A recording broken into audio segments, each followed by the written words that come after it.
കൂട്ടുകാർക്കും നല്ലൊരു രാത്രി ആശംസിച്ചുകൊണ്ട് മാമ്പഴത്തിന്റെ പുതിയ വീഡിയോയിലേക്ക് സ്വാഗതം. ആദ്യമായി കാണുന്നവരാണെങ്കിൽ ചാനൽ ഇഷ്ടപ്പെട്ട ഒന്ന് സബ്സ്ക്രൈബ് ചെയ്യാൻ മറക്കരുത്.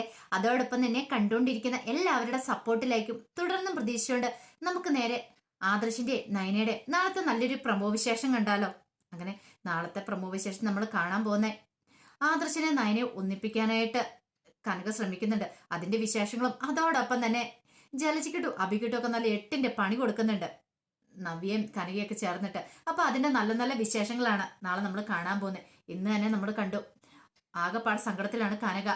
തന്റെ മോൾക്ക് നല്ലൊരു ജീവിതമല്ല കിട്ടിയിരിക്കുന്നത്. ഇതുവരെയായിട്ടും നയനയും ആദർശ് തമ്മിലൊരു ഭാര്യ ഭർത്തൃ ബന്ധമില്ലായിരുന്നു. അതൊക്കെ ഓർത്തപ്പോൾ സഹിക്കാൻ പറ്റുന്നുണ്ടായിരുന്നില്ല. ഇത്രയും കാലം അവള് തന്നിരുന്ന് അതെല്ലാം മറച്ചു വെച്ചു. ഒരുപക്ഷെ താനും ഗോവിന്ദേട്ടനും ഒന്നും അറിയരുത് കരുതിയിട്ടായിരിക്കും, വേദനയ്ക്കിരുതെന്ന് കരുതിയിട്ടായിരിക്കും. തന്റെ മോൾ എത്രമാത്രം സഹിക്കുന്നുണ്ട്. ഒരുപക്ഷെ എല്ലാത്തിനും കാരണക്കാരി താനും കൂടെയാണ്. തന്റെ അത്യാഗ്രഹം കാരണം ഇങ്ങനെയൊക്കെ സംഭവിച്ചേ പാടില്ലായിരുന്നു. വലിയ വീട്ടിലേക്ക് കെട്ടിച്ചു കൊണ്ടുവന്നൊരു മോഹം, അതൊക്കെ ഓർത്തപ്പോ കനികയുടെ കണ്ണ് നിറഞ്ഞൊഴുകിക്കൊണ്ടിരിക്കുക. പിന്നീട് അനി വന്ന് പറഞ്ഞ കാര്യങ്ങളൊക്കെ ആയിരുന്നു. ആദർശേട്ടൻ നല്ലവനാണ്, ശരിയാ, ആദർശം നല്ല പയ്യനാ. പക്ഷെ പറഞ്ഞിട്ട് കാര്യമില്ല, അവൻ അവന്റെ അമ്മയുടെ ചൊൽപ്പടിക്കൊത്തേ നിൽക്കുകയുള്ളൂ. ഒരുപക്ഷെ അവന്റെ അമ്മ പറഞ്ഞിട്ടായിരിക്കും അവൻ ഇങ്ങനെയൊക്കെ ചെയ്യുന്നത്. നയനമോളോട് ഇഷ്ടം ഉണ്ടായിരിക്കും, പക്ഷെ എന്ത് വില കൊടുത്തും അവരെ രണ്ടുപേരും ഒന്നിപ്പിക്കണം. നയനമോളുടെ ജീവിതം ഒരു കാരണവശാലും ഇനിയിപ്പം നശിച്ചു പോകാൻ പാടില്ല. തന്റെ അത്യാഗ്രഹത്തിന്റെ ഫലമായിട്ട് അവളിനി വീട്ടിൽ വന്ന് നിൽക്കാൻ പാടില്ല. ഒരുപക്ഷെ മൂർത്തി സാറിന്റെ കാലത്തിന് ശേഷം അവളെ ഇവിടുന്ന് ഇറക്കി വിടുമായിരിക്കും. അതിനു മുമ്പ് തന്നെ അവരെ രണ്ടുപേരും ഒന്നിപ്പിക്കണം. എങ്കിൽ മാത്രമേ ഇനി അവൾക്കൊരു ജീവിതം ഉണ്ടാവുള്ളൂ കനയ്ക്ക് ബോധ്യമായി. അതിനുവേണ്ടി എന്തെങ്കിലുമൊക്കെ ചെയ്യണം. അങ്ങനെ മുറി പോയി കുറെ സമയം ആലോചിച്ചു. പിന്നീട് ഒരു ഉറച്ച തീരുമാനമൊക്കെ എടുത്ത് നേരെ ആദർശിന്റെ മുറിയിലേക്ക് അങ്ങോട്ട് ചെല്ലുവാണ്. ചെന്ന് കഴിഞ്ഞപ്പോൾ നയന ഇല്ലായിരുന്നു ഭാഗ്യത്തിന്. അല്ലമ്മ എന്ത് പറ്റിയമ്മേന്ന് ചോദിക്കുകയാണ്. ആദർശ് അവിടെ ജോലി ചെയ്തോണ്ടിരിക്കുക. അല്ല, ഞാൻ നയനമോളെ നോക്കി വന്നാ. അവൾ ഇവിടെ ഇല്ലമ്മേ, താഴെ കാണുമായിരിക്കുന്ന. ശരി. അല്ല പിന്നെ മോൻ തിരക്കിലാണെന്ന് ചോദിക്കുക. അല്ലമ്മ കുറച്ച് ജോലികളാ, എന്തേലും ഉണ്ടോന്ന് ചോദിക്കാം. ഞാൻ വിചാരിക്കുമായിരുന്നു മോനെ പോലെ ഒരു ഭർത്താവിനെ കിട്ടിയത് എൻ്റെ മോളുടെ ഏറ്റവും വലിയ ഭാഗ്യം. പെട്ടെന്ന് ആദർശ് ചാടി എഴുന്നേറ്റ്. ഇതെന്താ ഇങ്ങനെ പറയണേ? ഇനിയിപ്പം നയന എന്തെങ്കിലും പറഞ്ഞു കാണോ തന്നെ കുറിച്ച്? എന്താമ്മ അങ്ങനെ പറഞ്ഞേ? അല്ല, ഞാൻ എപ്പോഴും ഗോവിന്ദന്റെ വീട്ടിൽ പറയും മോളുടെ ഒരു ഭാഗ്യമാന്ന്. അന്നൊരു പക്ഷേങ്കിൽ അന്ന് ഈ വിവാഹം നടന്നുകൊണ്ടല്ലേ എൻ്റെ മോൾക്ക് ഇത്ര നല്ലൊരു പയ്യനെ കിട്ടിയത്. ആലോചിച്ചുറപ്പിച്ചൊരു ബന്ധുവാണെ പോലും ഇത്ര നല്ലൊരാളെ കിട്ടില്ലായിരുന്നു. ഇപ്പൊ തന്നെ കണ്ടില്ലേ നവ്യയുടെ അബിയുടെയും ജീവിതം. പാവം എൻ്റെ മോള്. അബീനെ പോലെയുള്ളൊരു ചെറുപ്പക്കാരൻ്റെ കൂടെ എങ്ങനെ അവൾ ജീവിക്കാനായിട്ടാ? അവൾ എത്രമാത്രം സഹിക്കുന്നുണ്ട്. പക്ഷെ അങ്ങനെ ഒരു ഗതികേടൊന്നും നയനമോക്കില്ലല്ലോ. അവളും മോനും നല്ലൊരു ജീവിതമല്ലേ. ഇപ്പൊ തന്നെ കണ്ടില്ലേ അവർക്കൊരു കുഞ്ഞായി. ഇനിയിപ്പൊ അധികം വൈകാതെ തന്നെ നയനമോടെ ആദർശമോന്റെ ഒരു കുഞ്ഞിനെ എനിക്ക് കൊഞ്ചിക്കണം എന്ന് ആഗ്രഹമുണ്ട്. എന്റെ മാത്രമല്ല ഗോവിന്ദനെ, ഈ വീട്ടിലുള്ള എല്ലാവരുടെ ആഗ്രഹം. അത് സാധിച്ചു കൊടുക്കില്ലേന്ന് ചോദിക്കുക. അതമ്മ പിന്നെ പെട്ടെന്നല്ല, നിങ്ങളുടെ എല്ലാ കല്യാണം ആദ്യം കഴിഞ്ഞേ. ഇവർ രണ്ടാമത് കല്യാണം കഴിഞ്ഞല്ലേ അവരുടെ. ഇപ്പൊ കണ്ടില്ലേ അവള് വിശേഷം അറിയിച്ചില്ലേ.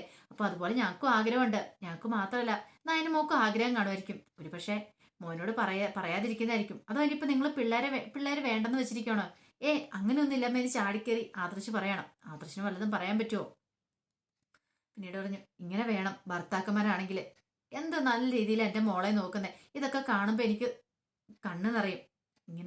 ഇങ്ങനെ കണ്ട് എനിക്ക് കണ്ണടയ്ക്കണം എൻ്റെ ഏറ്റവും വലിയ ആഗ്രഹം. ഗോവിന്ദന്റെ ആഗ്രഹം അത് തന്നെയാ. നയനമോളുടെ ജീവിതം മാതൃകയാക്കാനായിട്ട് ഞാൻ ഇടയ്ക്ക് നവ്യയോട് പറയാറുണ്ട്, കണ്ടുപഠിക്കാനായിട്ട്. എല്ലാം കേട്ടിഞ്ഞപ്പം ആദർശ് പറഞ്ഞു, എന്നാ ശരിയമ്മ, എനിക്ക് കുറച്ച് ജോലിയുണ്ട്. എന്നാ ശരി മോൻ ജോലി ചെയ്തോളാന്ന് പറഞ്ഞിട്ട് അങ്ങോട്ട് ഇറങ്ങി പോവാണ്. ആദർശാണെങ്കിൽ ആ സമയത്താണ് ശ്വാസം ഒന്ന് നേരെ വീഴുന്നത്. ഇനിയിപ്പം അവളുടെ അമ്മ എന്തേലും അറിഞ്ഞു കാണുമോ? നീ തനിക്കിട്ട് ഇനി ചിലപ്പോൾ പാര പണിയുന്നതാണ്. അങ്ങനെയാൻ വഴിയില്ല. അങ്ങനെയാണ് ഇങ്ങനെ ആയിരിക്കല്ലോ സംസാരിക്കുന്നത്. പക്ഷെ ആദർശിനൊരു സമാധാനം ഇല്ലായിരുന്നു ആ കാര്യമൊക്കെ ഓർത്തിട്ട്. പിന്നീട് നേരെ കനക അങ്ങോട്ട് ചെല്ലുമ്പോഴത്തേന് നവ്യ അവിടെ ഇരിക്കുന്നുണ്ടായിരുന്നു സിറ്റിയിൽ. എന്ത് പറ്റുമോളെ, എന്തെങ്കിലും വയ്യായിക്കുണ്ടോ? എന്താണെന്ന് അറിയില്ല അമ്മേ, ഫുഡ് കഴിച്ചിട്ട് ശരിയായിട്ട് ദഹിച്ചിട്ടില്ലാന്ന് തോന്നുന്നത്. ഒരു വയറുവേനയൊക്കെ എടുക്കുന്നുണ്ട്. അന്നൊരു കാര്യം ചെയ്യാം, അമ്മ ഇപ്പൊ പോയി നാരങ്ങ വെള്ളം പിഴിഞ്ഞോണ്ട് തരാം, അതൊന്ന് കുടിക്കുക, അപ്പൊ ശരിയാവുമെന്ന് പറയണം. ഈ സമയത്ത് അബി അവിടെ ഇരിക്കുന്നുണ്ട്. അബി ഫോണിലൊക്കെ തുള്ളിക്കൊണ്ടിരിക്കുക. ഒരു മൈൻഡും ഇല്ലാതിരിക്കണേ. എന്ന് നോക്കിയേ, എന്റെ ഭർത്താവെന്ന് പറഞ്ഞ് ഇരിക്കുന്നുണ്ടോ? എനിക്ക് എന്ത് സംഭവിച്ചാലും ഒരു കുഴപ്പമില്ല. വയറ്റിൽ കിടക്കുന്ന കുഞ്ഞ് എത്രയും പെട്ടെന്ന് അബോർട്ടായി പോകണമെന്ന് ചിന്തിച്ചുകൊണ്ടിരിക്കണായിരിക്കും. എങ്ങനെ ഈ വീട്ടിൽ നിന്ന് തന്നെ ഇറക്കി വിടാന്നുള്ള ഗവേഷണം നടത്തിക്കൊണ്ടിരിക്കുമായിരിക്കും ഇപ്പം. മോൾ അന്ന് കാര്യമൊക്കെ ഉണ്ടെന്ന് പറയണം. അതെ, ഇപ്പൊ ഞാൻ പറയാന്ന് പറഞ്ഞിട്ട് പെട്ടെന്ന് തന്നെ നവ്യ എന്ത് ചെയ്യണം, അബിയോട് പറഞ്ഞു, അബി എനിക്ക് നല്ല വയറുവേന എടുക്കുന്നുണ്ട്, ഒരു കാര്യം ചെയ്യുക, എനിക്കൊരു ജ്യൂസ് അടിച്ചോട് തരുമെന്ന് ചോദിക്കണം. ഒരു നാരങ്ങ ജ്യൂസോ? അതല്ല നിന്റെ അമ്മ നിന്റെ അടുത്തിരിക്കുന്നത്, പിന്നെ എന്താ കുഴപ്പം? അവരോട് ഉണ്ടാക്കി തരാൻ പറ എന്ന് പറയാ. അല്ല അബി, അമ്മ ഇങ്ങനെ, അമ്മയ്ക്ക് വയ്യാതെ കൂടെ ഇത്ര പായക്കല്ലേ, അബിക്ക് കുഴപ്പമൊന്നുമില്ല, അബി പോയി എടുത്തോണ്ട് പോയാ. പിന്നെ അതിന്റെ ആവശ്യമൊന്നുമില്ല. പെട്ടെന്ന് കനക പറഞ്ഞു, മോനെ പോയി എടുത്തോണ്ട് വാ. ഞാൻ ഇവിടെ നിന്ന് എഴുന്നേറ്റ് പോയിട്ട് മോൾക്ക് വയ്യാത്തോണ്ടല്ല ഞാൻ ഇവിടെ ഇരിക്കുന്നത്. പക്ഷെ അബി കൂട്ടാക്കില്ല. ഈ സമയത്ത് മുത്തശ്ശനും മുത്തശ്ശിയും കൂടെ അങ്ങ് ഇറങ്ങി വരുന്നാണ്ട് അബി കണ്ടില്ല. പെട്ടെന്ന് കനക തന്റെ പ്ലേറ്റ് അങ്ങോട്ട് മാറ്റി. കനക പറഞ്ഞു, എന്ത് മോനെ, ഈ സമയത്ത് മോളെ നോക്കേണ്ട കടമ മോനില്ലേ? എന്തേലും ആവശ്യം വന്നിട്ടുണ്ടെങ്കിൽ അവളുടെ കാര്യങ്ങളൊക്കെ നിറവേറ്റി കൊടുക്കണ്ടേ? അല്ലെ വയറ്റിൽ കിടങ്ങുന്ന കുഞ്ഞിന് എന്ത് സംഭവിച്ചാലോ? എന്തെങ്കിലും സംഭവിച്ചിട്ടുണ്ടെങ്കിൽ പിന്നെ അത് എന്റെയും കൂടെ കുറ്റമാണെന്ന് എല്ലാരും പറയുള്ളൂ. എന്തിനാ മോനെ ഇങ്ങനെ? അവള് ഒരു കാര്യം പറഞ്ഞപ്പോൾ ഒന്ന് എടുത്തോടെ കൊടുത്താൽ എന്താ കുഴപ്പമിരിക്കുന്നത്? ഈ കുടുംബത്തിലേക്ക് ആദ്യമായിട്ട് വരാൻ പോകുന്ന പേരക്കുഞ്ഞില്ലെന്ന് ചോദിക്കുക. ഓ, പറഞ്ഞില്ലേ എനിക്ക് എനക്ക് പറ്റില്ല. നമ്മൾ ചാടി എഴുന്നേറ്റ് കഴിയുമ്പോഴത്തേനും മുത്തശ്ശനെയും കാണുന്നത്. പെട്ടെന്ന് മുത്തശ്ശൻ പറയും, എന്താടാ നിനക്ക്? പറഞ്ഞ നിനക്ക് അനുസരിക്കാൻ പറ്റില്ലേ? നിന്നോടൊരു നാരങ്ങാവളം എടുത്തോണ്ട് കൊടുക്കാൻ നിനക്ക് എടുത്തോണ്ട് കൊടുക്കാൻ പറ്റില്ലേ? വേറെ ആർക്കല്ലോ, നിന്റെ ഭാര്യയ്ക്കല്ലേ. നിന്റെ കുഞ്ഞിനെ അവള് വയറ്റി ചുമന്നോണ്ടിരിക്കുന്ന, അവൾക്ക് വയ്യാത്തോണ്ടല്ലേ, എടുത്തു കൊടുക്കാൻ പറയണം. പെട്ടെന്ന് മുത്തശ്ശൻ, ഞാൻ കൂടുതലൊന്നും പറയണ്ട, പറഞ്ഞ കാര്യങ്ങളൊക്കെ ഓർമ്മയുണ്ടല്ലോ. ഈ സമയത്ത് ജലജ അങ്ങോട്ട് വരുന്നേ. ജലജ ചോദിച്ചു, എന്താ ഇവിടെ, എന്താ കാര്യം നിൽക്കാൻ? ഓ, ഇവിടെ ഒന്നും കാര്യമില്ല. നിനക്ക് പിന്നെ അന്താരാഷ്ട്ര കാര്യങ്ങളല്ല, നിന്റെ മരുമകളുടെ കാര്യങ്ങളൊന്നും നോക്കാൻ സമയമില്ല അല്ല ജലജയെന്ന് മുത്തശ്ശി ചോദിക്കുക. അല്ല അമ്മ, ഇപ്പൊ ഇവിടെ എന്താ സംഭവിച്ചേ? നിന്റെ മരുമോൾക്ക് ഒരു വെള്ളം വേണം, എന്തെങ്കിലും കാര്യം വേണം, നിനക്ക് എടുത്തോണ്ട് കൊടുത്താൽ എന്താ കുഴപ്പം? അതൊന്നും നിനക്ക് കഴിയില്ലേ? പിന്നെ നീ എന്ത് നോക്കി നടക്കുക? ഒരു കാര്യം ഞാൻ പറഞ്ഞേക്കാം, അവളുടെ കാര്യങ്ങളൊക്കെ നോക്കണം. പറഞ്ഞു കേട്ടല്ലോ. മുത്തശ്ശൻ പറഞ്ഞു, അതൊക്കെ പറ്റില്ല. ഒരു കാര്യം ചെയ്യുക, നീ നിന്റെ മോനും കൂടെ ഇവിടുന്ന് ഇറങ്ങിക്കോ. ഞാൻ മുമ്പേ പറഞ്ഞിട്ടുള്ള കാര്യങ്ങളാ. നിന്റെ ആ കുഞ്ഞായ്മത്തരം കുശുമ്പായിട്ട് ഇനി വന്നേക്കരുതെന്ന്. അതുകൊണ്ട് അവളുടെ വയറ്റിൽ കിടങ്ങുന്ന കുഞ്ഞിനെ നോക്കേണ്ട കടമ നിനക്കുണ്ട്. അവൾക്ക് വേണ്ട ആഹാരമൊക്കെ ഉണ്ടാക്കി കൊടുക്കണം നിന്റെ കടമയാ. അതുകൊണ്ട് പോയൊരു ജ്യൂസ് എടുത്തുകൊണ്ട് വരാൻ പറയണം. പെട്ടെന്ന് ജലജി ഇങ്ങനെ ദേഷ്യപ്പെട്ട് നോക്കുവാണ് നവ്യം മൈൻഡ് ചെയ്യാതിരുന്നു. നിന്നോടല്ലേ പറഞ്ഞെന്ന് ചോദിക്കുവാണ് മുത്തശ്ശി. ഞാൻ ഇപ്പൊ എടുത്തോണ്ട് കൊടുക്കാം വാടാന്ന് പറഞ്ഞുകൊണ്ട് അബീനെയും വിളിച്ചോണ്ട് അങ്ങോട്ട് പോവാണ്. അങ്ങനെ അവർ രണ്ടും കൂടെ പോയിക്കുമ്പോഴത്തേനും കനകയെ നോക്കി നവ്യ പതുക്കെ ചിരിക്കുക. പിന്നീട് മുത്തച്ഛനും മുത്തശ്ശിയും അങ്ങോട്ട് പോവാണ്. അപ്പൊ അവർ നോക്കിക്കഴിയുമ്പോൾ ഹാളിലിരിക്കുമ്പോഴത്തേനും അബിയും ജലജയും കൂടെ പോയി ജ്യൂസ് ഉണ്ടാക്കുവാണ്. അപ്പൊ അബി പറയാം, ഇവളെ ഇങ്ങനെ വിട്ടാൽ പറ്റില്ലമ്മേ. ഇവള് കണ്ടു ആ കിട്ടിയ അവസരം മുതലാക്കുന്നുണ്ടോ? നമുക്കൊരു അവസരം വരൂടെ മോനെ. ഇനി എന്ന് അവസരം വരാനാ? എനിക്ക് നിന്നെയാ പറയണ്ടേ. നീ ഇതൊക്കെ ഒപ്പിച്ചു വെച്ചിട്ടില്ലേ? ഇതെന്റെ വല്ല ആവശ്യം ഉണ്ടായിരുന്നോ അബി നിനക്ക്? അമ്മേ, ഞാൻ കൂടുതലൊന്നും പറയണ്ട.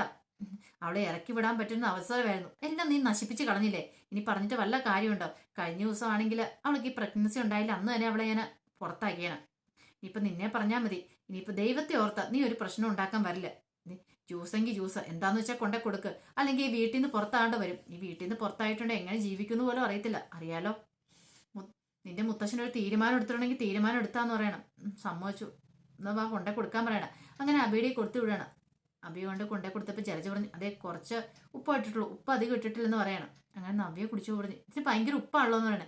ഉപ്പൊന്നും അധികം ഇല്ല, ഞാൻ നോക്കിയതാണല്ലോ. ഓഹോ, അപ്പൊ നിങ്ങൾ കുടിച്ചിട്ടതിന്റെ ബാക്കിയാണ് എനിക്ക് കൊണ്ടെത്തന്നേ. അല്ല അത് പിന്നെ എനിക്കിത് വേണ്ട, വേറെ വേണമെന്ന് പറയാം. അബി പറഞ്ഞു, ഇതിനെന്താ കുഴപ്പം? ഒരു കുഴപ്പമില്ല, നീ വേറെ എടുത്തോണ്ട് ഞാൻ പറയാം. അങ്ങനെ അബി വീണ്ടും അങ്ങോട്ട് പോവാണ്. അബിക്ക് ദേഷ്യം വന്നിട്ട് ഒരു രക്ഷയില്ലായിരുന്നു. ഇവള് മനഃപൂർവ്വം പണി തരാൻ വേണ്ടി തന്നെ ഇരിക്കുന്നതാണ്. കനകയെ നോക്കി നവ്യ ചിരിക്കുക. അങ്ങനെ ഇടയ്ക്കിടയ്ക്ക് ഓരോ പണി കൊടുക്കണമേ, ഇല്ല ശരിയാകത്തില്ലെന്ന് പറയാണ്. ദേഷ്യപ്പെട്ട് അങ്ങോട്ട് ചെന്നിട്ട് വീണ്ടും അടുത്ത ജ്യൂസ് ഉണ്ടാക്കുവാണ്.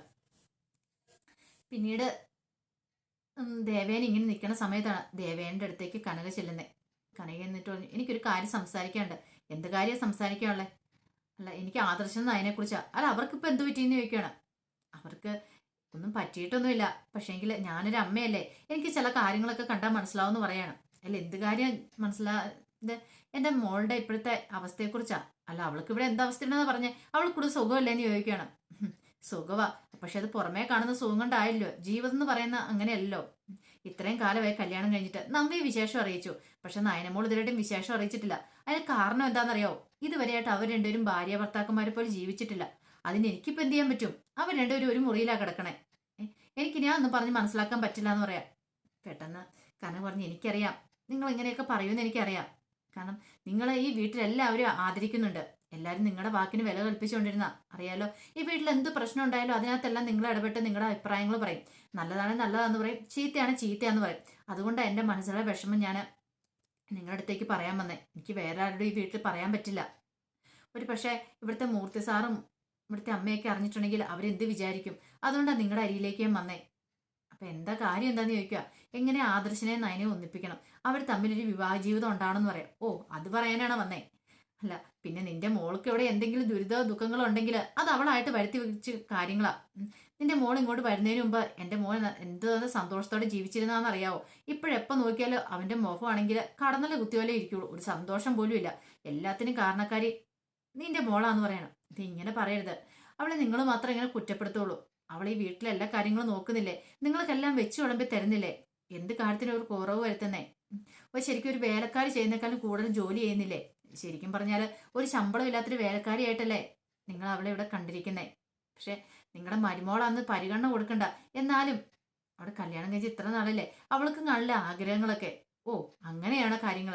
അതെ, ഞാൻ ഇഷ്ടപ്പെടാതെ ഈ കുടുംബത്തിലേക്ക് കയറുന്ന മരുമോളാ അത്. അതുകൊണ്ട് എനിക്ക് അവളെ അംഗീകരിക്കാൻ പറ്റില്ലെന്ന് പറയാം. എനിക്കറിയാം നിങ്ങൾക്ക് അംഗീകരിക്കാൻ പറ്റില്ലെന്ന്. പക്ഷെ നിങ്ങൾക്ക് അങ്ങനെ അംഗീകരിക്കാൻ പറ്റില്ലായിരുന്നു. നിങ്ങൾ അന്ന് തന്നെ അത് പറയണമായിരുന്നു. എൻ്റെ മകളെ ഞാൻ കൂട്ടിക്കൊണ്ട് പോയാലും. ഇതിപ്പോ ഇത്രയും കാലം കഴിഞ്ഞിട്ട് ഇനി അവളെ കൂട്ടിക്കൊണ്ട് പോയിക്കും നാട്ടുകാരെന്താ പറയണേ? അവൾക്ക് നല്ലൊരു വിവാഹ ജീവിതം ഇനി വരുവോ? ഒരു രണ്ടാം കല്യാണം എന്നല്ലേ പറയുള്ളൂ. ഓ, അങ്ങനെയൊക്കെ നിങ്ങൾക്ക് നല്ല ചിന്തയുണ്ടല്ലോ എന്ന് കനകയോട് ചോദിക്കുക. ചിന്തിക്കാതിരിക്കാൻ പറ്റുമല്ലോ. കാരണം ഞാനൊരു അമ്മയായി പോയില്ലേ? എനിക്ക് എൻ്റെ മകളുടെ വേദന മനസ്സിലാക്കാൻ എനിക്കേ പറ്റുള്ളൂ. ഒരു പക്ഷേങ്കിൽ നിങ്ങൾക്കൊരു മകളുണ്ടായിരുന്നെങ്കിൽ നിങ്ങൾക്ക് ഈ വേദന മനസ്സിലാകുമായിരുന്നു. നിങ്ങൾക്കൊരു മോൻ മാത്രം ഉള്ളതുകൊണ്ടാ നിങ്ങൾക്ക് അതിന്റെ ഫീലിങ്സ് മനസ്സിലാകത്തെ. ഓ, ഇപ്പൊ എന്നെ കുറ്റം പറയുമായിരിക്കും അല്ലേ? അവൾക്ക് എന്തെങ്കിലും ബുദ്ധിമുട്ടുണ്ടായിട്ടുണ്ടെങ്കിൽ അത് അവളുടെ കയ്യിൽ ഇപ്പൊ ഒരു പ്രശ്നമല്ല. അവൾ ഇവിടെ നിൽക്കുന്തോടത്തോളം ദിവസം ഓരോ പ്രശ്നങ്ങൾ, ഇങ്ങനെ പുതിയ പുതിയ പ്രശ്നങ്ങൾ വന്നുകൊണ്ടിരിക്കുക. അവൾ എല്ലാത്തിനും കയറി തലയിടും. എന്നിട്ടോ ഇവിടുത്തെ അച്ഛനെ അമ്മേനെയും കൂടെ കയ്യിലെടുത്തേക്കുമല്ലേ? അവൾ ഇവരെന്ത് പറഞ്ഞാലും അങ്ങോട്ട് വിശ്വസിക്കുകയും ചെയ്യും. അതിന് പ്രത്യേക കഴിവ് തന്നെ ഉണ്ട് അറിയാം. അങ്ങനെ പറയരുത്. അവളുടെ ഭാഗത്ത് ന്യായമുണ്ട്. അവൾ ചെയ്ത ന്യായത്തിന്റെ ഭാഗത്ത് നിൽക്കാറുള്ളൂ. അല്ലാതെ അവൾക്ക് ന്യായമെന്ന് തോന്നാത്തതിന്റെ കാര്യത്തിൽ ഒരു കാരണവശാലും ഇടപെടാറില്ല. അതുകൊണ്ട് നിങ്ങളോട് വന്ന് പറഞ്ഞിട്ടുണ്ടെങ്കിൽ ഒരു പക്ഷേ ആദർശിന് ഉപദേശങ്ങൾ നിങ്ങൾക്ക് സാധിക്കുമെന്ന് ഓർത്താണ് ഞാൻ വന്ന് പറഞ്ഞത്. ചിലപ്പോൾ നിങ്ങൾ പറയാൻ ആദർശ് കേൾക്കുമായിരിക്കും. ഇപ്പോഴത്തെ സ്വഭാവമൊക്കെ മാറ്റിയിട്ട് അവളെ സ്നേഹിക്കണമെന്നും അവർ രണ്ടുപേരും തമ്മിൽ നല്ലൊരു ജീവിതം ഉണ്ടാകണമെന്ന് എനിക്ക് ആഗ്രഹമുണ്ട്. എനിക്ക് മാത്രമല്ല, ഒരു പക്ഷേ മൂർത്തി സാറിനും എല്ലാവർക്കും ആഗ്രഹമുണ്ട്. അപ്പം ആ ആഗ്രഹം സാധിക്കാനായിട്ട് നിങ്ങൾ ഒരു കാര്യം ചെയ്യണം. മകനെ വിളിച്ചൊന്ന് ഉപദേശിക്കണമെന്ന് പറയാം. പെട്ടെന്ന് പറഞ്ഞു, ആദർശനെ വിളിച്ചോ? ഞാൻ ഉപദേശിക്കേണ്ട കാര്യമൊന്നുമില്ല. അവൻ കുഞ്ഞു കൊച്ചൊന്നുമില്ല, അവന് കാര്യങ്ങളൊക്കെ അറിയാം. അതുകൊണ്ട് ഞാൻ ഉപദേശിക്കേണ്ട കാര്യമില്ലെന്ന് പറയാം. പെട്ടെന്ന് കനക പറഞ്ഞു, ഞാൻ പറയാനുള്ളത് പറഞ്ഞു. നിങ്ങളോട് പറഞ്ഞു. ഒരു പക്ഷേ ഈ പ്രശ്നത്തിൽ ഒരു സൊല്യൂഷൻ ആവുന്നോർത്താ നിങ്ങളുടെ അടുത്ത് വന്ന് പറഞ്ഞേ. ഇനിയെല്ലാം നിങ്ങളുടെ ഇഷ്ടം പോലെ നടക്കട്ടെ. പക്ഷെ കാര്യം ഞാൻ പറഞ്ഞേക്കാം. എൻ്റെ മോളെ ഇനി ഇങ്ങനെ ഇട്ട് വേലക്കാരനെ പോലെ ജോലി എടുപ്പിക്കാനാണെങ്കിൽ ഞാൻ എൻ്റെ മോളെ വിളിച്ചുകൊണ്ട് അങ്ങോട്ട് പോകും. എനിക്ക് അവളെ ഇവിടെ നിർത്താൻ താല്പര്യമില്ല. അല്ലെങ്കിലും ഇത്രയും കാലം കല്യാണം കഴിഞ്ഞിട്ട് ഒരു ഭാര്യ ഭർത്താവ് എന്താ നടക്കാത്ത? നിങ്ങളുടെ മോൻ്റെ കൂടെ എൻ്റെ മോളിന് ജീവിച്ചിട്ട് വല്ല കാര്യമൊന്നുമില്ലല്ലോ. അതിനർത്ഥമില്ലല്ലോ എന്ന് പറയാം. ഇങ്ങനെ പറഞ്ഞിട്ട് കനകി അങ്ങോട്ട് പോകുമ്പോൾ ഒരു നിമിഷം ആലോചിച്ച് നിൽക്കുക. ദേവേനെ എന്ത് ചെയ്യണമെന്ന് അറിയത്തില്ലാതെ. അപ്പൊ അതിന്റെ വിശേഷങ്ങളൊക്കെ നമ്മൾ നാളെ കാണാൻ പോകുന്നത്. ആ വിശേഷങ്ങളൊക്കെ നമുക്ക് എല്ലാവർക്കും കാത്തിരിക്കാം കേട്ടോ. ഒരിക്കൽ കൂടി എല്ലാവർക്കും നല്ലൊരു രാത്രി ആശംസിച്ചു നിർത്തുന്നു. നന്ദി.